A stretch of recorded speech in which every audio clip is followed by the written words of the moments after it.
And so it ends, not with a bang, but a whimper. The time of the last great dynasty of ancient Egypt was anything but golden, although it certainly tried to start that way. When Alexander's general became king of Egypt, his goal was to create a union between two cultures, to see them both aid each other to become a utopia, but his descendants were negligent in their duties, favouring the Greek segments of the populace and not bothering to ingratiate into the Egyptian culture, leading to rebellion after rebellion, civil war and economic strife, until eventually Rome arrived on the scene. More and more control was given to Rome as pharaohs sought to appease the empire, bending over backwards and bankrupting the country in order to kiss ass, until Ptolemy XII gave way to Rome almost entirely, sacrificing his daughter in the process to reclaim a throne which he had been ousted from. When in March 51 BC, Ptolemy XII passed, he was succeeded by his daughter, the 17-year-old Cleopatra. First, let's go ahead and try and dispel a couple of myths that are circulating Cleopatra, as after about 2,000 years, give or take,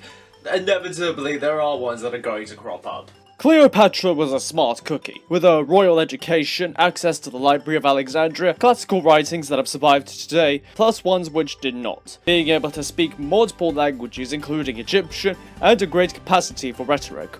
All of this combined made her an ideal ruler along with her genuine love for Egypt, her home, and it was a good thing she was so cunning, as this was most likely what made her attractive. Cleo was less the exotic beauty film would portray her as, and more of a 5 by today's standards, perhaps a high 6, but her intelligence coupled with her status probably made her quite the catch, as well as an important ally. Although you would not think that at first, Ptolemy XII's last will and testament stipulated that Cleo had to co-rule with her then 10-year-old brother, Ptolemy XIII.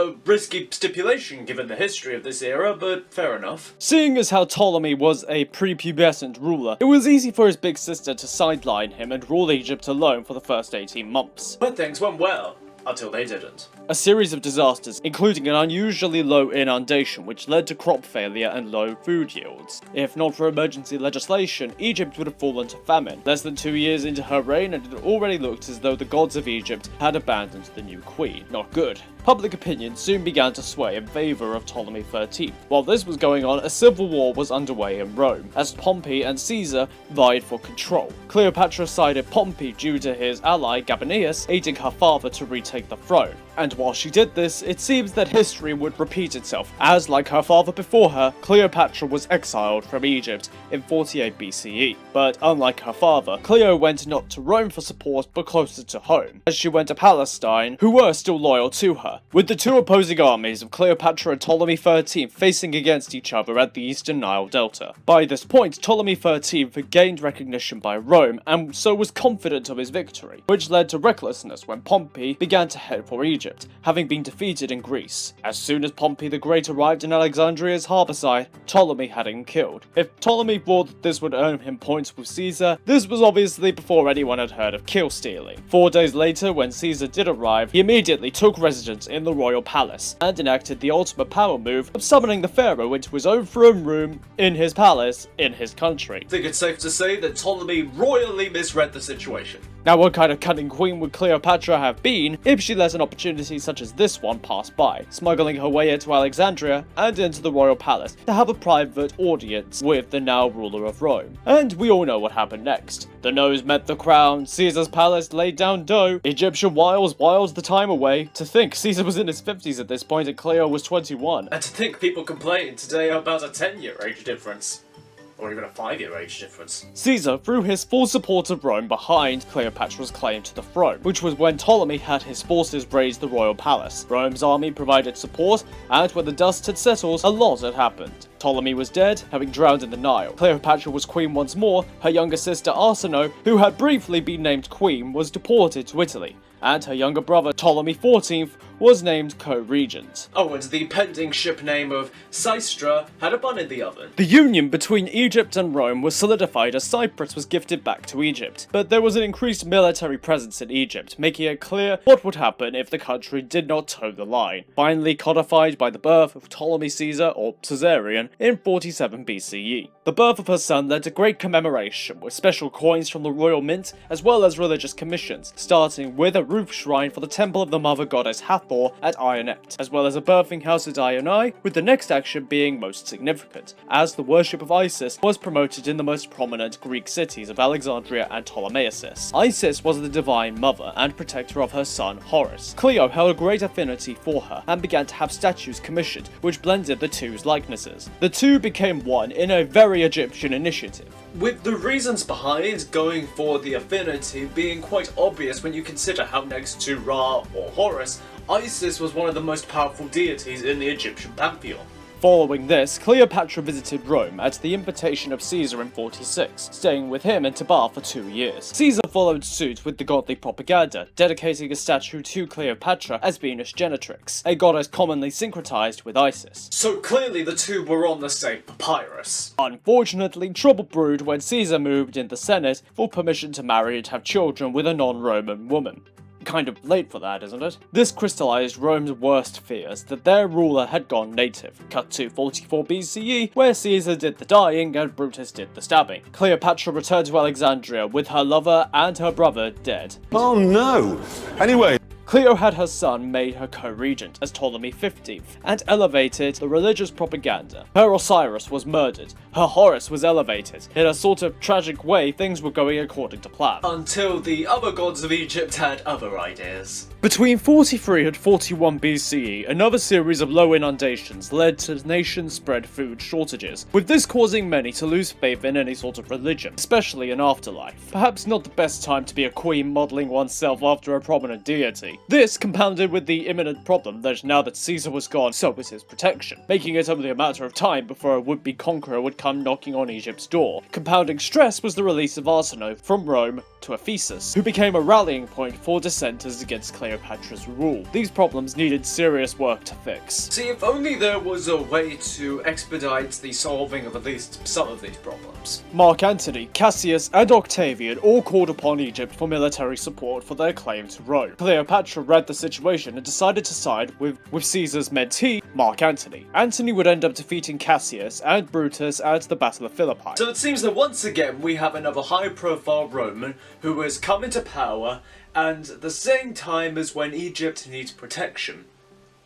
I think we can all see where this is going. In 41 BCE, Mark Antony arranged to meet with Cleopatra at Tarsus. Mark wanted to go from his victory at Philippi to then take on the last major threat to Rome, the Parthian Empire. To do this, he required a military base in the Mediterranean. Egypt suited the bill. He most likely expected some royal pageantry before getting into brass tacks with a fellow ruler, but probably was not expecting what greeted him. Cleopatra fully in royal procession, deific regalia to the nines, the living incarnation of Isis and Venus, coming now to meet her Dionysus. To say that his eye was caught would be an understatement, I'm sure. The two reached an agreement before proceeding to Alexandria to do some baking. 9 months later, and Cleo gave birth to twins, Alexander Helios and Cleopatra Selene. But unfortunately, even queens are not immune to being a pump and dump, as Antony soon returned to Rome seeking assistance from Octavian, his former rival, on the Parthia, securing this aid by marrying his sister, Octavia. But despite this heartbreak, Egypt began to improve, with more crop inundation and agriculture over the next 3 years, doing very well financially if not for Ptolemy XII's legacy of debt. But as ever, things would change once again. By 37 BCE, Mark realized that Octavian would be no help, and so returned to Egypt, attempting to sweeten the deal by giving the contents of the Great Library of Kings of Pergamon to Cleopatra, as well as the Roman territories of the Eastern Mediterranean, a gift which would make Cleo an imperialist ruler much like her ancestors. A shame it was a ruse, as Antony could not give her these territories, just fake deeds and a bunch of books in exchange for real money and armies. It is debatable just what their relationship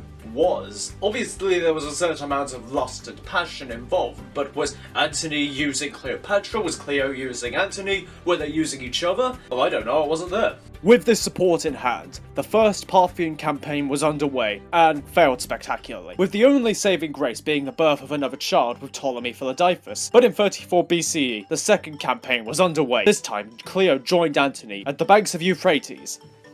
and they had a limited victory in Armenia. This was obviously the time for a huge celebration with the donations of Alexandria, as all of their children were gifted territories of the eastern province of Rome, including some territories at the time unconquered. An audacious and bold thing to do, putting Cleopatra and Egypt on Rome's crosshairs. Mark Antony and Octavian soon began to rival each other once again, with Antony having the eastern provinces and alliances in the Senate on his side, while Octavian was the legal heir to Caesar, as he was his great-nephew. Things continued to escalate until civil war broke out. Cleopatra, as Antony's ally, was also tied to this war, and Octavian was able to use this for propaganda, stating that while he was the true Roman out of the two, Antony had allied himself with a foreign nation and become a traitor. As the war continued to escalate, the party left Alexandria and eventually landed at Athens, with Mark officially breaking his marriage with Octavia. By 31 BCE, formal warfare officially broke out, and it was soon becoming clear that Mark Antony's ambition was greater than his ability, as his armadas were quickly pinned and blockaded, and by the time of the Battle of Actium, all that could be done was to retreat, with Cleopatra sailing back to Alexandria, while Antony went to Libya to rendezvous later. The writing was on the wall, and they both knew it.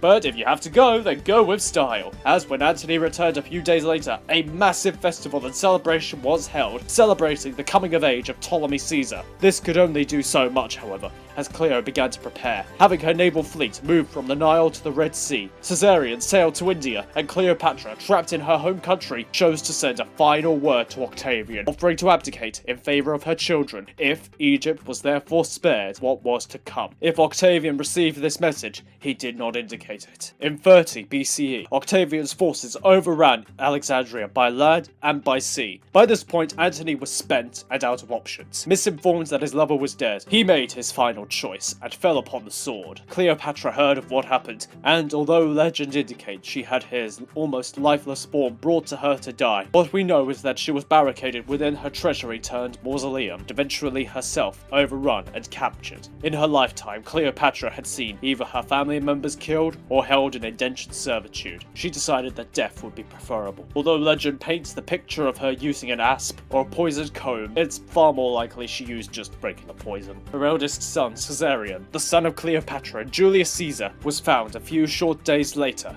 and killed. And so the sun did set on the pharaohs. Egypt would continue to pass from ruler to ruler, from tyrant to warlord, before finally gaining independence. It is quite amazing to think that over 2,000 years worth of history, an entire civilization, could just rise and fall due to one succession of kings. Say what you will about Cleopatra, but this series does clearly showcase that she was dealt a bad hand by all of the inadequacies of her ancestors, most especially by her father. Now, to be clear, Cleopatra did make her own mistakes, certainly, but it seemed as though it all was kind of inevitable by the end. Now keep in mind, this was all before the fall of Pompeii in 79 AD. The fall of ancient Egypt could be considered as less a series of dominoes falling and more sort of the inevitable changing of the tide. The old world falling to the new. Egypt could not compare to Rome. It was just too big.